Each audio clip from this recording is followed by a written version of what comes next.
ನಮ್ಮ ಹೆಸರು ವೀರನಾಗಪ್ಪ ಅಂತೇಳಿ. ನಮ್ಮದು ತುಮಕೂರು ಡಿಸ್ಟಿಕ್ಕು ಸಿರಾ ತಾಲೂಕು. ನಮ್ಮದು ಗೋಣಿಹಳ್ಳಿ ಗ್ರಾಮ. ದಾಳಿಂಬೆ ಬೆಳೆಗೆ ತುಂಬ ಫೇಲ್ ಆಗಿದ್ವು. ಹೋದನೇ ಬೆಳೆಯಲ್ಲಿ 30 ಗಿಡ ಡೈಬ್ಯಾಕ್ ಬಂದಿದ್ವು, ಮತ್ತು ಅಷ್ಟೊಂದು ಇಂಪ್ರೂವ್ಮೆಂಟ್ ಇರಲಿಲ್ಲ. ಈ ಬೆಳೆಗೆ ಏನು ಮಾಡಿವಿ ಅಂದರೆ ಸ್ವಲ್ಪ ಆರ್ಗಾನಿಕ್ ಕಡೆ ಹೋಗೋಣ ಅಂತೇಳಿ ಆರ್ಗಾನಿಕ್ ಯೂಸ್ ಮಾಡಿದಾಗ ಒಣಗಿರೋ ಗಿಡ, ಇದು ಒಣಗೋಗಿರ್ತಕ್ಕಂಥ ಗಿಡ ತಿರ್ಗಾ ಮತ್ತೆ ಸಿಗರಿ ಹೊಸ ಗಿಡ ಆಗಿದೆ. ಒಂದು ಆರ್ಗಾನಿಕ್ ಯೂಸ್ ಮಾಡಿದ್ರಿಂದ ಚೆನ್ನಾಗಿ ಬೆಳೆ ಬರ್ತಾ ಇದೆ. ರೈತರಿಗೆ ಹೇಳೋದೇನೆಂದರೆ ಜಾಸ್ತಿನೇ ಆರ್ಗಾನಿಕ್ ಯೂಸ್ ಮಾಡಿರಿ. ಆಮೇಲಿಂದ ಬರೀ ಇದನ್ನೇ ಯೂಸ್ ಮಾಡ್ಕೊಂಡು ಹೋಗ್ರಿ. ಟಾನಿಕ್ಕು, VMC, NPK, PSP, ಪ್ಲಾಂಜಿನಿ ಈ ಥರ ಬಿಡೋದ್ರಿಂದ ಗಿಡ ಚೆನ್ನಾಗಿ ಇಂಪ್ರೂವ್ಮೆಂಟ್ ಆಗ್ತದೆ. ಇದೊಂದು ಸ್ಥಳ ಈ ಲಾಸ್ಟ್ ಇಯರ್ ಬ್ಲೈಟ್ ತುಂಬಾ ಅಟ್ಯಾಕ್ ಆಗ್ಬಿಟ್ಟಿತ್ತು ಈ ಪ್ಲಾಟ್ಗೆ. ನಾವೇನು ಇವ್ರಿಗೆ ಆರಂಭದಾಗೆ ಇದ್ರಲ್ಲಿ ಮಾಡಿದಾಗ ಹೇಳ್ಬಿಟ್ಟಿದ್ವಿ, ನಿಮ್ಮ ಕೈಲಿ ಆಗಲ್ಲ, ನಿಮ್ಮ ಕೈಲಿ ಈ ಸರಿ ಬೆಳೆನೇ ಬೆಳೆಯೋಕ್ಕಾಗಲ್ಲ ಅಂತಂದು ಹೇಳ್ಬಿಟ್ಟಿದ್ವಿ. ಆದರೂ ಅವರು ಸ್ವಲ್ಪ ರೈತರು ಎಜುಕೇಟೆಡ್ ಇರೋದ್ರಿಂದ ಒಂದು ಸ್ವಲ್ಪ ಬೇರೆ ಥರ ಯೋಚನೆ ಮಾಡೋರೆ.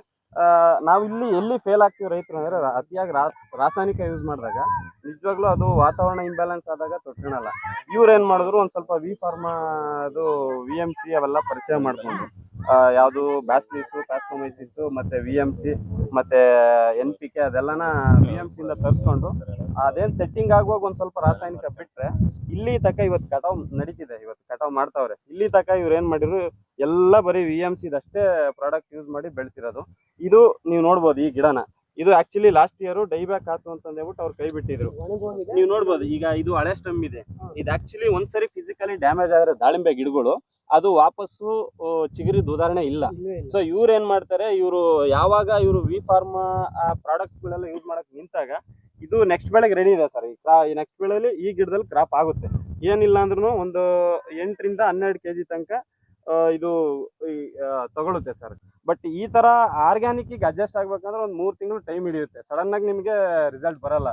ಬಟ್ ಇವರು ಕಂಟಿನ್ಯೂಸ್ ಆಗಿ ರಾಸಾಯನಿಕ ಯೂಸ್ ಮಾಡಿದ್ರೆ ನಾನು ಕೆಡ್ತೀನಿ ಅಂತ ಗೊತ್ತಿದ್ದು ಅದಕ್ಕಾಗಿ ಅವ್ರು ರಾಸಾಯನಿಕ ಹೋಗ್ದಲ್ಲೇ ನೋಡೋಣ ಅಂತಂದೇಳ್ಬಿಟ್ಟು ಈ ಬಾರಿ ಆರ್ಗ್ಯಾನಿಕ್ VMC ಸ್ಲರಿ ಕಲ್ಚರು ಮತ್ತೆ ಬೆಲ್ಲ ಮತ್ತೆ ಕಡಲೆ ಹಿಟ್ಟು ಅದೆಲ್ಲ ಮಿಕ್ಸ್ ಮಾಡಿ ಸದಾ ಡ್ರಿಪ್ಪಲ್ಲೂ ಮತ್ತೆ ಸ್ಪ್ರೇಲು ಎರಡೂ ಕೊಟ್ಕೊಂಡು ಇವತ್ತು ಈ ಹಂತಕ್ಕೆ ಬೆಳೆ ಬೆಳೆದಿದ್ದಾರೆ.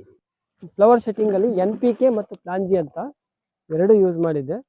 ಅದಾದ ನಂತರ ಇದನ್ನು ಯೂಸ್ ಮಾಡಿದ್ದೆ, VMC ಮತ್ತು ಬ್ಯಾಚ್. ಇದು ಬಂದು ಚುಕ್ಕೆ ರೋಗ, ಸೊರಗು ರೋಗ ಮತ್ತು ಡೈಬ್ಯಾಕು ಮತ್ತು ಇದು ಬ್ಲೈಟ್ಸು, 3 ಕಂಟ್ರೋಲ್ ಆಗೋಕ್ಕೆ ಇದನ್ನ ಯೂಸ್ ಮಾಡಿದ್ದೆ. ಆಮೇಲೆ ಅದಾದ ನಂತರ ಲಾಸ್ಟು ಒಂದು ತಿಂಗಳು ಕೀಳ್ತೀವಷ್ಟೇ ಇದರಲ್ಲಿ PSP ಮತ್ತು KMB ಇವೆರಡು ಯೂಸ್ ಮಾಡಿದ್ದೆ. ಎರಡು ಯೂಸ್ ಮಾಡೋದ್ರಿಂದ ಶೈನಿಂಗು ಮತ್ತು ಗಾತ್ರ ತೂಕ 3 ಚೆನ್ನಾಗಿದೆ.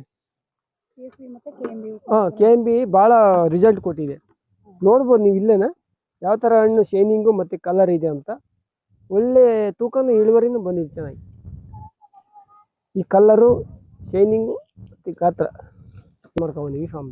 ನಿಮಗೆ V-Pharmದಿಂದ ಮತ್ತೆ ಗೈಡೆನ್ಸ್ ಎಲ್ಲ ಚೆನ್ನಾಗಿ ಸಿಕ್ಕಿದೆ.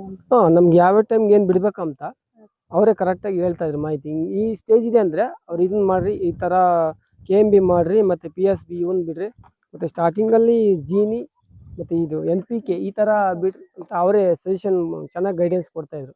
ಅವರ ಒಂದು ಗೈಡೆನ್ಸ್ ಮಾರ್ಗದರ್ಶನದಲ್ಲಿ ನಾನು ಈ ಥರ ಇವತ್ತು ಈ ದಾಳಿಂಬೆ ಬೆಳೆ ಬೆಳೆದಿರೋದು. ನೋಡಿದ್ರಲ್ಲ ರೈತ ಬಾಂಧವರೇ, ಇದೇ ರೀತಿಯ ಹೆಚ್ಚಿನ ಇಳುವರಿ ಹಾಗೂ ಉತ್ತಮ ಗುಣಮಟ್ಟದ ಹಣ್ಣನ್ನು ಪಡೆಯಲು V-Pharm ಉತ್ಪನ್ನಗಳನ್ನು ಖರೀದಿಸಿ. ಹೆಚ್ಚಿನ ಮಾಹಿತಿಗಾಗಿ ಕೆಳಗೆ ಕಾಣಿಸುವ ನಂಬರಿಗೆ ಕಾಂಟ್ಯಾಕ್ಟ್ ಮಾಡಿ. ಧನ್ಯವಾದ.